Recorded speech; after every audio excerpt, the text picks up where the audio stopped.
امتیاز گلیانوی کی کتاب قلم میں بند 15 سال کا افسانہ نمبر 12 لے کر نسرین ملک آپ کی خدمت میں حاضر ہے۔ آج کے افسانے کا نام ہے کانچ کے خواب۔ لڑکی کو صرف یہ یقین دلا دو کہ وہ سب سے خوبصورت ہے، پھر وہ تمہارا ہر جھوٹ مان لے گی۔ پروفیسر شاہد کے لیکچر میں صرف یہ بات تھی جو سب کو پسند آئی، سوائے حارث کے، کیونکہ حارث کا مزاج سب سے مختلف اور عادتیں سب سے جدا تھیں۔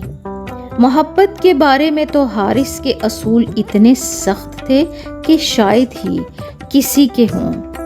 محبت کو جہاں عطائی شے سمجھتا تھا، وہاں اس بات کا بھی قائل تھا کہ یہ وہ نغمہ ہے جو ہر ساز پر گایا نہیں جاتا۔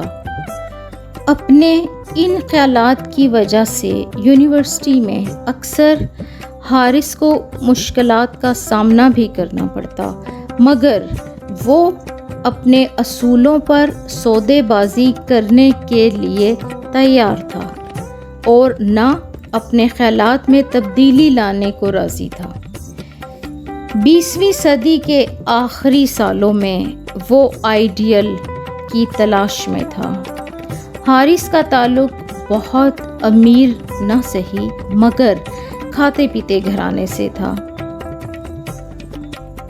اس کی شخصیت ایسی نہ تھی کہ دیکھنے والا اسے نظر انداز کر کے گزر جاتا۔ لابنا قد، متناسب جسم اور سب سے بڑھ کر بولتی آنکھیں۔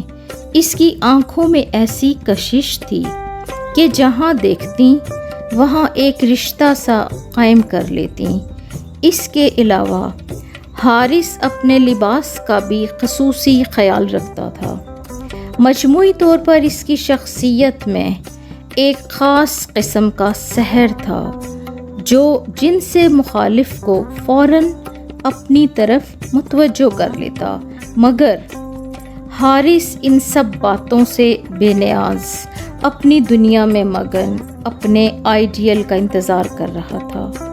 اسے یقین تھا کہ ایک نہ ایک دن آئیڈیل ضرور ملے گا۔ حارث کے دوست اکثر چھیڑتے کہ اگر تمہارا آئیڈیل تمہیں اس وقت ملا جب اس کی گود میں 2 بچے ہوئے تو تم کیا کرو گے؟ اس کے جواب میں حارث یہ کہتا، اس سے بہتر ہے کہ مجھے میرا آئیڈیل ہی نہ ملے۔ اپنے آئیڈیل کے انتظار میں حارث نے یونیورسٹی کے 2 سال بغیر کسی کہانی کے گزار دیے۔ وہ 2 سال جو عام لوگوں کی زندگی کے بہترین سال ہوتے ہیں، مگر حارث عام نہیں تھا۔ یہی اس کی خوبی تھی، یہی خامی۔ جن آنکھوں میں حارث کے لیے پیام تھا، وہ حارث کو پتھر، بے حس اور نہ جانے کیا کہتی تھیں، مگر ان سب باتوں کی اسے پرواہ ہی کب تھی؟ وہ تو محبت میں توحید کا قائل تھا۔ اس کا کہنا تھا، میں نے اپنی ساری وفائیں صرف ایک کے لیے سنبھال کے رکھی ہوئی ہیں، صرف اس کے لیے جس کی ساری ادائیں فقط میرے لیے ہوں گی۔ تمام لوگوں سے حارث اس قسم کی باتیں نہیں کرتا تھا، مگر اس کے قریبی دوست جب اس سے پوچھتے کہ وہ لڑکیوں سے اتنا الرجک کیوں ہے، تو جواب میں حارث جو کچھ کہتا وہ ان کے پلے کم ہی پڑتا۔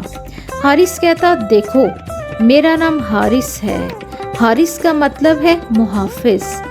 میں اگر کسی کے جذبوں کا محافظ نہیں بن سکتا تو کسی کو دھوکہ کیوں دوں؟ میرا شروع سے ایک معیار رہا ہے جس سے کم پر میرا دل راضی نہیں ہوتا۔ زندگی صرف ایک بار ملتی ہے اور مجھے کسی ایسے کا انتظار کرنے دو جسے دیکھ کر میرے دل کی دھڑکن بھی بے ترتیب ہو، جس کے بچھڑنے سے مجھے بھی سارا شہر ویران لگے۔ مصلحتوں کی زنجیر سے بندھ کر گزارنے کے لیے تو پوری زندگی پڑی ہے۔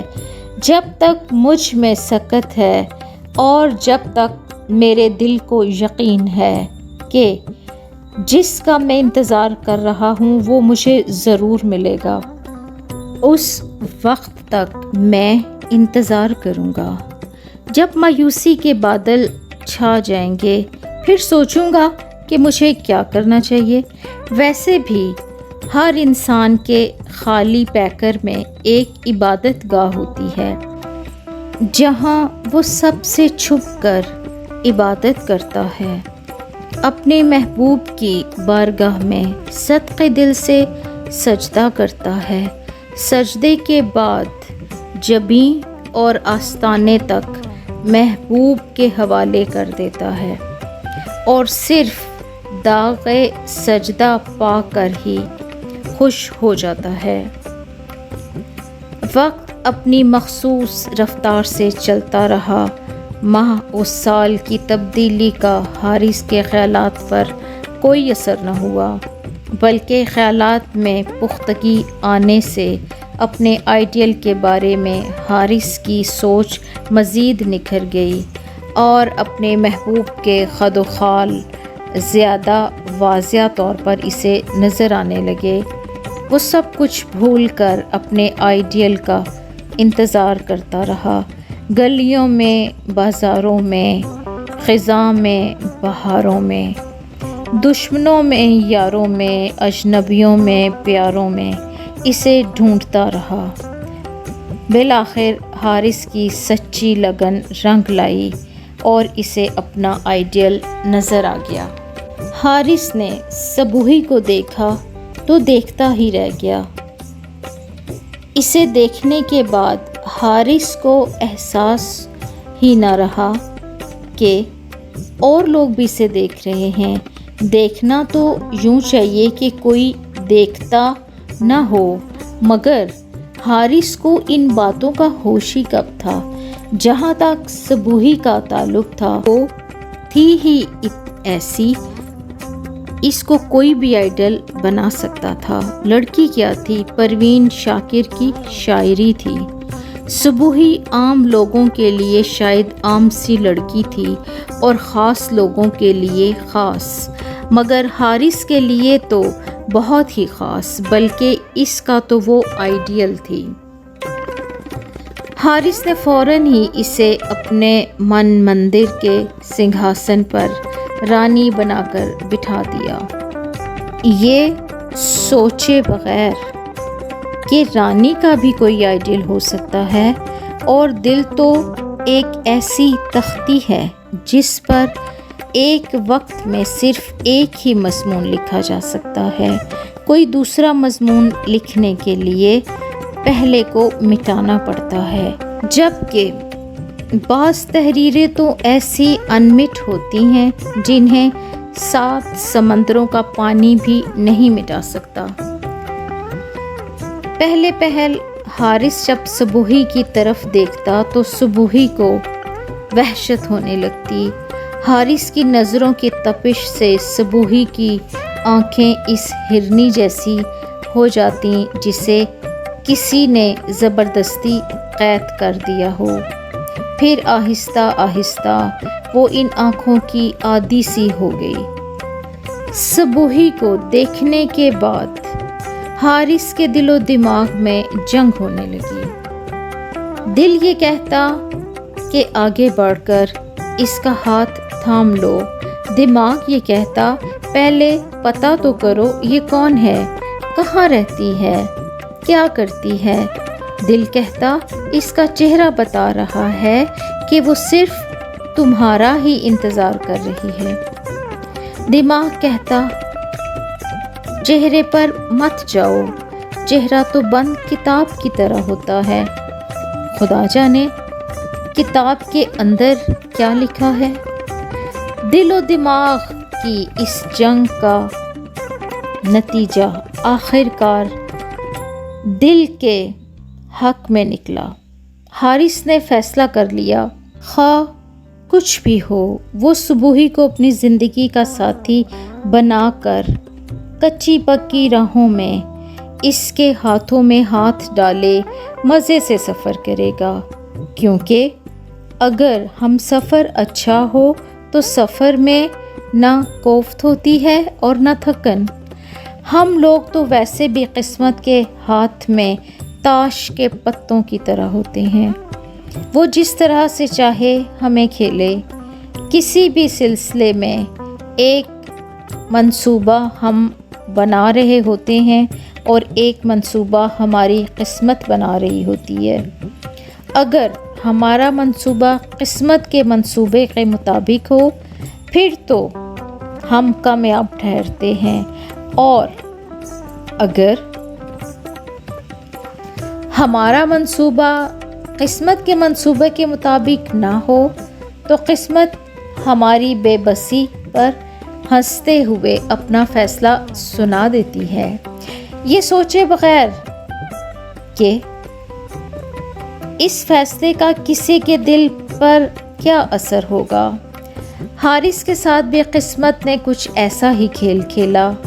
جب اس نے سبوہی کی طرف بڑھنے کی کوشش کی تو سبوہی نے اسے عام انسان سمجھ کر ٹھکرا دیا، اور اس نے حارث کو بھی ان لوگوں کی طرح سمجھا جو ہر لڑکی سے محبت جتانا اپنا اولین فرض سمجھتے ہیں، جن کا نہ کوئی معیار ہوتا ہے اور نہ کردار۔ حارث تو بالکل بکھر کے رہ گیا۔ اس نے بچپن سے جو خواب آنکھوں میں سجائے تھے وہی خواب کرچی کرچی ہو کر اس کی آنکھوں میں چبھ گئے تھے۔ اس المیے پر آسمان بھی خوب رویا۔ اس رات آسمان سے چھاپوں پانی برسا، اور پانی کے اس بہاؤ کے ساتھ ہی حارث کے تمام سچے جذبے بھی بہہ نکلے۔ پھر ستم یہ ہوا کہ حارث نہ رہا۔ اے محبت تیرے انجام پہ رونا آیا۔ السلام علیکم۔ آواز نسرین ملک۔